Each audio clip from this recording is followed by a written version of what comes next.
Alors pour ce projet, le projet Bambat, c'est un projet qui est un hybride entre justement un pot de fleurs et un habitat pour chauves-souris. L'objectif en fait pour ce projet, c'était de se rendre compte que l'humain en fait est de plus en plus éloigné de la nature, c'est-à-dire qu'on est on est dans un espace qui devient de plus en plus industriel. Où en fait la verdure se retrouve assez peu. On essaie justement d'améliorer ça, mais c'est encore difficile, et ce qui fait que les espèces ont du mal justement à trouver potentiellement des habitats, ou alors sont des fois chassés de leurs habitats, etc. Et en fait on perd un petit peu ce lien avec la nature. Et, euh, et je trouvais que justement il y avait un petit peu ce truc-là qui était dommage au sens où on prône un petit peu l'écologie, ce qu'on voudrait véhiculer autour de tout ça, mais on n'est pas assez immergé par la nature pour pouvoir justement à la fois s'en inspirer, pour pouvoir à la fois créer des produits qui vont respecter l'environnement. Et donc par rapport à ça, je me suis dit, mais voilà, il faut essayer de rapprocher un petit peu à la fois l'homme de la nature et aussi essayer de mieux le comprendre pour pouvoir créer quelque chose comme ça. Et je me suis rendu compte qu'il y avait des espèces qui étaient plus justement qui en fait étaient victimes de de ces différentes contraintes qu'on peut avoir dans les espaces qui deviennent de plus en plus urbains, notamment les chauves-souris. Que j'ai pris ce sujet-là parce que c'est un sujet, je trouve, qui est encore peu traité, parce que c'est peut-être une espèce qui peut paraître repoussante, ou en tout cas qu'on craint au départ parce qu'on la connaît pas très bien. Et en fait, on se rend compte que elle peut être victime d'énormément de choses, comme par exemple les ponts qui vont être détruits, où il y a beaucoup de chauves-souris qui peuvent loger à l'intérieur, ou avoir des espaces de grottes qui vont être visités.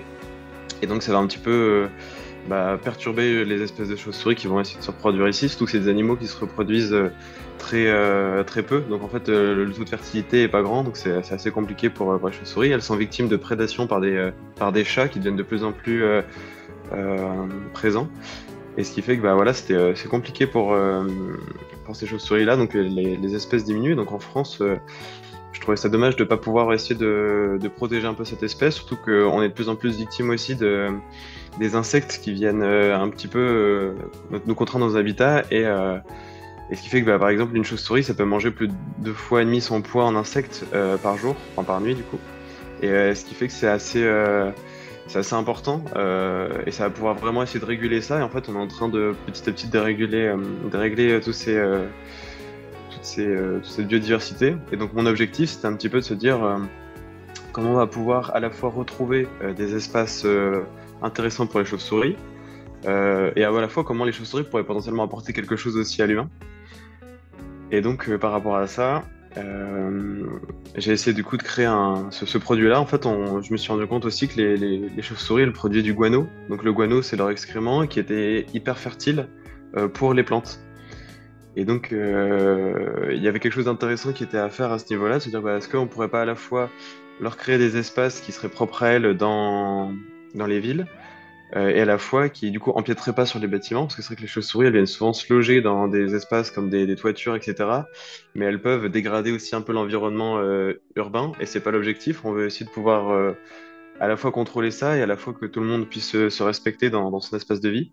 Et donc c'est pour ça que ces espaces-là pourraient à la fois aider à loger les chauves-souris, parce que en fait le pot de fleurs qui va être mis du coup sur la partie du dessus de ce produit va pouvoir être du coup contenir une plante qui va être arrosée. Et cette plante qui va être arrosée, elle est contenue dans un pot en céramique et en argile. Et sauf que c'est très poreux comme matière, ce qui fait que l'eau va s'infiltrer légèrement justement dans les petits pores qu'on va pouvoir trouver dans cette matière, et venir rendre l'habitat de la chauve-souris un peu plus humide. Et en fait, c'est les deux choses que cherche une chauve-souris, c'est-à-dire de l'humidité et de la chaleur. Et donc ça va être vraiment intéressant pour elles, parce elles vont à la fois avoir l'environnement le plus adéquat, puisque le bois conserve très bien pour la chaleur, et à la fois avoir un espace qui va être justement beaucoup plus intéressant en termes de confort de vie. Et à la fois on va pouvoir, il y a une partie qui va permettre de dévisser le pot le pot où est-ce qu'on va trouver l'habitat pour la chauve-souris, pour pouvoir récupérer une partie du guano et facilement pouvoir le mettre dans la plante qu'on a besoin pour la fertiliser, la rendre de plus en plus grande, et à la fois en fait avoir presque un cercle vertueux, parce que les plantes vont attirer des insectes, les chauves-souris vont pouvoir nourrir la plante. Et en fait, on va se retrouver justement dans ce type de processus-là avec un cercle vertueux. Donc là, on était vraiment sur quelque chose d'intéressant là-dessus.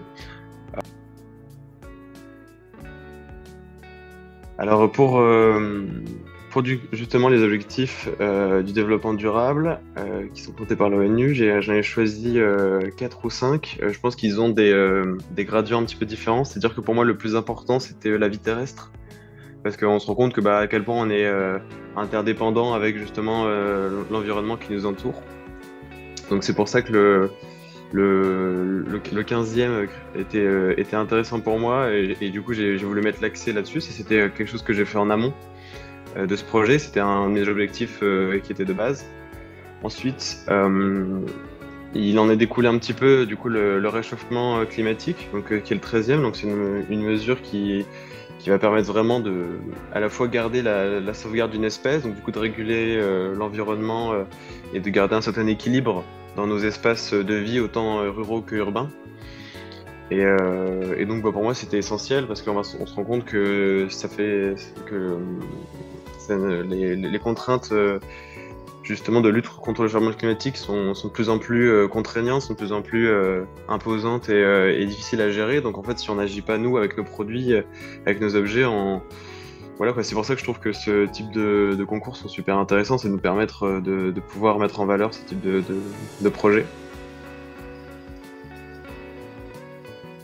Donc à ce niveau-là, bien sûr que j'aimerais industrialiser ce produit. Je pense que c'est toujours déjà un aboutissant qu'on a en tant que designer de pouvoir voir les premiers prototypes et puis le produit dans des espaces urbains, ruraux, etc. Donc c'est toujours une satisfaction. Et en plus de ça, quand c'est des causes qui contiennent des valeurs justement importantes comme l'écologie, comme l'environnement, etc., je pense que c'est d'autant plus motivant pour pouvoir contacter les industriels et pour commercialiser le produit. L'objectif, c'est de le rendre tangible, c'est d'avoir aussi, je pense, de mettre un premier pas ou en tout cas de rajouter une pierre à l'édifice en créant des produits avec une industrialisation de plus en plus verte et de montrer que c'est possible et que on est en train de changer les choses. Donc ça, c'est vraiment quelque chose d'important et pourquoi j'aimerais le commercialiser.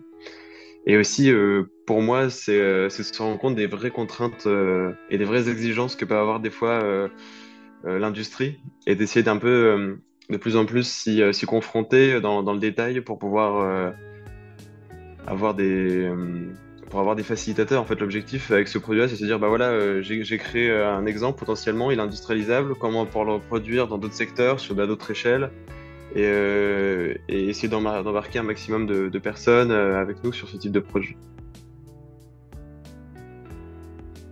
Ok.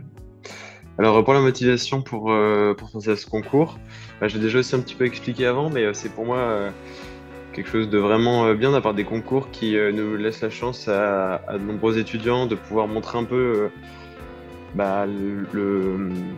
le potentiel qu'ils essaient de développer en école par rapport à des projets sur l'environnement et qui vont pouvoir justement changer l'avenir. Parce que je pense qu'en tant qu'étudiant, on est les acteurs les plus importants sur ce type d'objet. Et donc, comme on a la responsabilité de nos produits, de nos objets ou de ce on va créer, c'est vraiment important de pouvoir avoir cette aide, cette mise en valeur un petit peu par des concours. Je trouve ça vraiment chouette et intéressant. Puis même de pouvoir aussi voir ce que les autres font, de voir qu'on n'est pas seul dans ce type de concours. Donc essayer de rencontrer aussi même des personnes, de voir un petit peu comment chacun gère des projets éco-responsables à son échelle, avec sa manière de penser et avec son environnement. Et donc tout ça, c'est vraiment intéressant.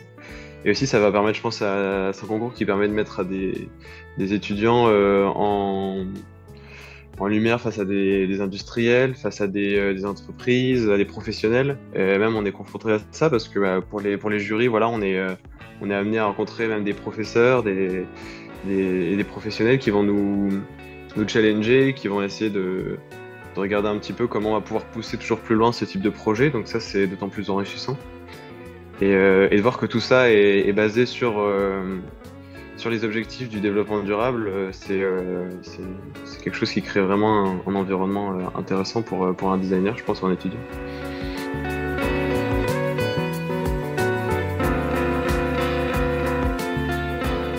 Les critères donc, qui ont guidé la façon de classer les projets, ça a été déjà la faisabilité technique dans un environnement de production en série. Donc à savoir, est-ce que le projet est faisable de manière assez simple, sans faire appel à, on va dire, une machinerie industrielle extrêmement complexe et extrêmement coûteuse. Les matériaux choisis, évidemment, et notamment leur impact en termes d'origine et de fin de vie. L'adaptation à un public, on va dire, pas forcément issu des couches de la population les mieux loties, qui peut donc être abordable. Et évidemment, la correspondance à un des objectifs de développement durable cités donc dans le listing. Voilà, ça a été à peu près les critères qui m'ont fait choisir, qui m'ont permis de positionner le projet d'Arthur Marie en premier. Donc. Voilà, en ce qui concerne les critères.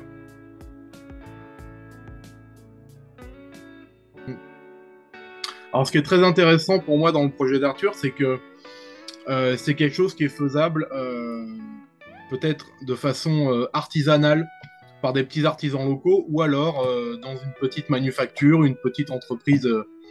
Voilà, donc c'est quelque chose qui ne fait pas nécessairement appel à une machinerie extrêmement complexe, extrêmement lourde. On a une partie cache-pot et une partie habitat de chauve-souris qui sont réalisées, une donc qui peut être en bois, donc un bois qui peut être un bois extrêmement local, extrêmement facile à sourcer, et une partie supérieure en argile, donc avec de la corde. Et en plus, par rapport, il y a une première chose, c'est vraiment le choix des matériaux qui à ce niveau-là est un choix que je trouve extrêmement sensé, parce que ce sont des matériaux extrêmement simples à se procurer, et ce ne sont pas des matériaux onéreux et complexes à sourcer. C'est des matériaux qui peuvent être issus directement qui peuvent être surcyclés en plus, et c'est des matériaux qui ne font absolument pas appel au pétrole, donc qui ne sont absolument pas source de pollution plastique. Au niveau de leur fin de vie, ce sont des matériaux qui sont, si on prend en considération que la cordelette peut être en lin ou en chanvre, qui sont tous potentiellement totalement compostables et recyclables.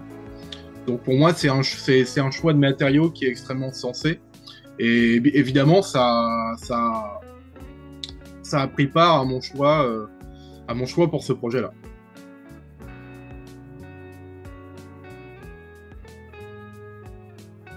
Alors, je pense qu'il faudrait, dans le cas de son projet, s'assurer, contrairement à ce qui a été présenté dans certains destins, que les chauves-souris sont des animaux extrêmement peureux, extrêmement craintifs de l'homme. C'est pour ça qu'on ne les voit absolument jamais. Même la nuit, même si on s'y promène, à part les apercevoir ou les entendre vaguement, c'est extrêmement compliqué à les observer. De la même manière que ça l'est pour certaines espèces de chouettes ou de hiboux qui vivent aussi dans les villes, mais qu'on ne voit absolument jamais parce que ce sont des animaux qui se cachent énormément de l'homme. Donc, évidemment, le projet n'aura pas vocation à être un habitat de chauve-souris s'il est pendu à 2 mètres du sol dans un arbre au milieu d'un jardin d'une famille dont les enfants vont tous les jours dans le jardin. Mais par contre, effectivement, ça peut être suspendu à une hauteur beaucoup plus importante sur des structures d'entrepôts désaffectés ou sur les toits de bâtiments industriels ou d'entrepôts de stockage. Ou même d'anciens bâtiments d'immeubles d'habitation au niveau extrêmement élevé, un endroit où les gens ne passent pas.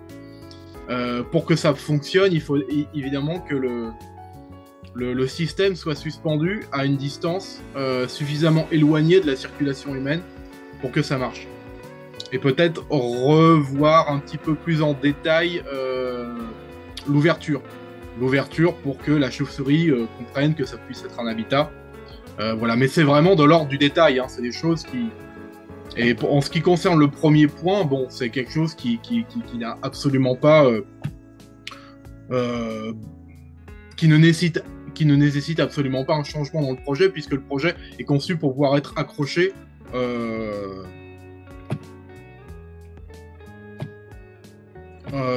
comment je pourrais le dire, à la liberté de la personne qui l'accroche. Donc voilà, à part ces tout petits détails, il n'y a pas vraiment, en ce qui me concerne, peut-être le dimensionnement.